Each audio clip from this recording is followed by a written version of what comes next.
নমস্কাৰ বন্ধুসকল, মোৰ বহুতো বন্ধুৱে ইনবক্সত মেছেজ দি আছে যে কেনেকৈ ফলোৱাৰ্ছ বঢ়াব পাৰি, টিপছ লাগে। চ' মই ভাবিলোঁ ভিডিঅ'টো বনাই দিওঁ। গতিকে ভিডিঅ'টো দিলোঁ, শেষলৈকে আপোনালোকে চাব আৰু ফলোৱাৰ্ছ বৃদ্ধিৰ ক্ষেত্ৰত এই ভিডিঅ'টোৱে আপোনালোকক সহায় কৰিব। পোনপ্ৰথমে মই এটা কথা কৈ লওঁ যে ফেচবুকত বহুত বেছি ফলোৱাৰ হ'লেহে যে আৰ্নিং কৰিব পাৰি, গ্ৰ' কৰিব পাৰি, তেনেকুৱা কোনো কথা নাই। কম ফলোৱাৰ্ছতো আমি গ্ৰ' কৰিব পাৰোঁ, আৰ্নিং কৰিব পাৰোঁ ধুনীয়াকৈ। আপুনি পোষ্ট এটা দিয়াৰ পিছত চাবচোন পোষ্টটোৰ ডিটেইলছত যে অকল ফলোৱাৰ্ছে আপোনাৰ পোষ্টটো চাইছে নে নন ফলোৱাৰ্ছেও চাইছে। দুইটাৰ উত্তৰটো আপুনি নিজে চালে প্ৰমাণটো পাই যাব। এতিয়া কথা হ'ল আমাৰ ফলোৱাৰ্ছ বৃদ্ধি কৰিব লাগে, হয়, এইটো কিন্তু শুদ্ধ যে ফলোৱাৰ্ছ যিমানে বাঢ়িব ভিউৱাৰ্ছো বাঢ়িব আৰু পেজটো গ্ৰ' হোৱাৰ ক্ষেত্ৰত সহায় হয় ফলোৱাৰ্ছ বাঢ়িলে। গতিকেহে ফলোৱাৰ বাঢ়িব লাগে। একদম সত্য আৰু শুদ্ধ যিটো স্বাভাৱিক কথা ফলোৱাৰ বঢ়োৱাৰ ক্ষেত্ৰত, সেইটো মই প্ৰথমে কৈ লৈছোঁ। সেই কথাটো হ'ল কি, আপুনি ফেচবুকত যে যিবোৰ পোষ্ট দিছে, যিবোৰ কণ্টেণ্ট দি আছে, সেই কণ্টেণ্টবোৰ কিমান অৰিজিনেল আৰু কিমান আগ্ৰহী, মানে ফেচবুক ইউজাৰৰ কাৰণে কিমান উপযোগী, মানে আগ্ৰহপূৰ্ণ আছে নাই, কিমান ভাল, মানে বেলেগৰ কাৰণে কিমান উপযোগিতা আছে, এনেকুৱা ধৰণৰ কিছুমান কথা আছে। যদি আপুনি ভাল পোষ্ট দিছে, ফেচবুক ইউজাৰৰ কাৰণে যদি বহুত মানে নলেজ থকা, কিবা আয়ত্ব কৰিব পৰা, শিকিব পৰা যদি পোষ্ট দিছে, নিশ্চয় সকলোৱে আঁকোৱালি ল'ব, আগবাঢ়ি যাব পাৰিব, ফলোৱাৰ বাঢ়িব। আৰু ছেকেণ্ড কথাটো হ'ল যিটো মানে ফলোৱাৰ টিপছ বঢ়োৱাৰ টিপছটো হ'ল কি, এই ধৰা এইটো পোষ্টে দিলোঁ মই, এই পোষ্টটোত বিভিন্নজনে হয়তো কমেণ্ট কৰিব, মোৰ বন্ধুসকলে। এই কমেণ্টখিনি ধৰক আপুনি পাইছে, কিন্তু আপুনি পঢ়িলেও একো নকৰিলে বা আপুনি এটা কমেণ্ট নকৰিলে। গতিকে এনেধৰণে যিকোনো পোষ্ট যেতিয়া ফেচবুকত পাব, সেই পোষ্টবোৰত কমেণ্ট কৰিবলৈ সততে নাপাহৰিব। কমেণ্ট এটা দি দিব, কমেণ্ট কৰিলে আপোনাৰ লাভ হ'ব। কেনেকৈ লাভ হ'ব? আপুনি যে কমেণ্টটো দিলে, সেই কমেণ্টটোত ভিত্তিত আপোনাৰ প্ৰফাইলত বহুতে ভিজিট কৰিব হয়তো। গতিকে আপোনাৰ ভিউৱাৰ্ছো বাঢ়িলনে আপুনি কমেণ্ট দিয়াৰ লগে লগে? নিশ্চয় বাঢ়িলে। আৰু আপোনাৰ সেই কমেণ্টটোৰ পৰা বহুতে হয়তো আপোনাক ফ'ল' কৰিব। ধুনীয়া এটা কমেণ্ট লিখি দিয়ক। আৰু বেলেগে যে কমেণ্ট কৰিব পোষ্টবোৰত, সেই পোষ্টবোৰৰ কমেণ্টবোৰত আপুনি লাভ ৰিয়েক্ট দিয়ক, পাৰিলে ৰিপ্লাই দিয়ক।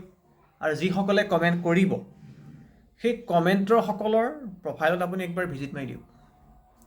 ভিজিট মাৰি তেওঁলোকৰ যিকোনো এটা পোষ্টত ধুনীয়াকৈ এটা কমেণ্ট লিখি দিয়ক যে আপোনাকো ফ'ল' বেক লাগে বুলি।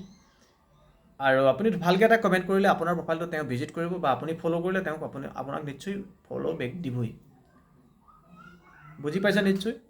গতিকে আমি কি কৰোঁ, যিসকলৰতো সময় নায়েই, যিসকলৰ সময় থাকে, বেলেগৰ পোষ্ট দেখিলেও আমি কেতিয়াও কোন কাহানিও কমেণ্ট নকৰোঁ।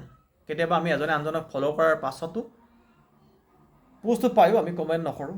চ' বন্ধুত্বটো আমাৰ গঢ় লৈ নুঠে, সেনেকুৱা হ'ব নালাগে। চ' ফ'ল'ৱাৰ বঢ়াবলৈ হ'লে আপুনি ভাল কণ্টেণ্টো দিব জানিব লাগিব, আৰু প্লাছ বেলেগৰ পোষ্ট দেখিলে ঠেলি দিলে আপোনাৰ ফ'ল'ৱাৰ নাবাঢ়ে। আপুনি বেলেগে মোক কমেণ্ট কৰা নাই, মইনো কেলৈ কৰিম, এনেকৈ যদি ভাবে আপুনি তলতে থাকিব লাগিব। সেইটো কিন্তু ঠিক। সেই মনোভাৱেৰে কেতিয়াও ফেচবুকত আগবাঢ়িব নোৱাৰে। মানে এনেকুৱা বহুত বন্ধু পাইছোঁ যে বহুতখিনি হেল্পো পায়। আচ্ছা, লাষ্টত মানে কি হয়, তেওঁ হয়তো বা মোৰ পৰাই বা আপোনাৰ পৰা হয়তো যদি ছাপোৰ্ট ভালকৈ হয়তো নাই পোৱা, তেওঁ আপোনাৰ পোষ্টটো ইগন'ৰ কৰিবলৈ চেষ্টা কৰে। চ' সেনেকুৱা কৰিলে প্ৰব্লেমটো নিজৰ। গোটেই পোষ্টবোৰ আচলতে ফেচবুকৰ মই আপোনাৰ ওচৰত নপঠাওঁ বা আপুনি মোৰ ওচৰলৈ নপঠায়, সেইটো ফেচবুকৰ টেকনিকেল যিটো ছাপোৰ্টৰ টীম থাকে, তেওঁলোকেই এইবিলাক মেইনটেইন কৰে, তেওঁলোকেই পোষ্টবোৰ আপোনাৰ ওচৰত হয়তো পঠাই দিয়ে। এতিয়া আপুনি যেতিয়া সেইটো ইণ্টাৰেষ্টেড নহয় বুলি যেতিয়া ইগন'ৰ কৰি দিব, চ' লোকচানটো সেইজনৰেই নহয়, লোকচানটো আপোনাৰ নিজৰেই হয় বেছিকৈ। কাৰণ আপুনি সেই পোষ্টটো দেখি যেতিয়া এটা কমেণ্ট নকৰিব, এটা লাইক ৰিয়েক্ট নকৰিব, দ্বিতীয়বাৰ আপোনাৰ ওচৰলৈ সেই পোষ্টটো নাযায়গৈ। মানে কথাটো নিশ্চয় বুজি পাইছে। আজি এইটো পোষ্টে ধৰক আপুনি দেখিলে, মোৰ এই ভিডিঅ'টো দেখিলে, যদি আপুনি লাইক কমেণ্ট এটা নকৰিলে, আপুনি ইগন'ৰ কৰি দিলে ধৰক, চ' মোৰ পোষ্টটো দ্বিতীয়বাৰ আপোনাৰ ওচৰত হয়তো নাযাব, বা আপোনাৰ পোষ্টটো মোৰ ওচৰত নাহিব। গতিকে পৰাপক্ষত যদি আপুনি সঁচাকৈয়ে ফেচবুকত গ্ৰ' কৰিম বুলি ভাবিছে, খুব বেছি ভাল কণ্টেণ্ট দিব পৰা নাই, তথাপিতো আমি গ্ৰ' কৰিব লাগিব, গ্ৰ' কৰাৰ এটা ইচ্ছা আছে, তো তেন্তে হ'লে আমি কি কৰিব লাগিব, বেলেগৰ পোষ্টত লাইক কমেণ্ট কৰিবলৈ আপুনি পাহৰিব নালাগে। মানে হয়, আমি সকলোৱে ব্যস্ততাৰ মাজতেতো এজনে আনজনক পোষ্টত কমেণ্ট এটা দিব নোৱাৰা নহয়, আমি পাৰোঁ, কিন্তু আমি নিদিওঁ, হয়নে? আৰু বেয়া নাপাব, মই মোৰ বন্ধুসকলক কৈছোঁ যে মই যথেষ্ট ব্যস্ত থাকোঁ। আপোনালোকৰ পোষ্টবোৰ দেখিলেও সঁচাকৈ মই নিজেও কমেণ্ট দিবলৈ থাকি যায় কেতিয়াবা, স্বীকাৰ কৰিছোঁ মই, তাৰ বাবে দুখিত। আৰু যিমান পাৰোঁ আপোনালোকক সহায় কৰিবলৈ আছোঁ। আৰু বহুতৰ পেজ লগ ইন কৰিছোঁ, প্ৰফাইল লগ ইন কৰিছোঁ, যিমান পাৰিছোঁ হেল্প কৰি দিছোঁ, কামখিনি কৰি দিছোঁ। আৰু বহুতৰ লগ ইন কৰিবলৈ কৈ আছে, কিন্তু মই লগ ইন কৰিবলৈ সময় পোৱা নাই, তাৰ বাবে দুখিত। যিমান দূৰ পাৰোঁ কম দিনৰ ভিতৰতে আপোনালোকৰ পেজবোৰ লগ ইন কৰি দিম। যিখিনি জানো কৰি দিম, তাৰ বিনিময়ত মোক পইচা নালাগে। বহুতে কৈ দে মই আপোনাক কিবা দিম, আচলতে মই সেই তেনেকৈ টকাৰ বিনিময়ত কৰিব মই নিবিচাৰোঁ।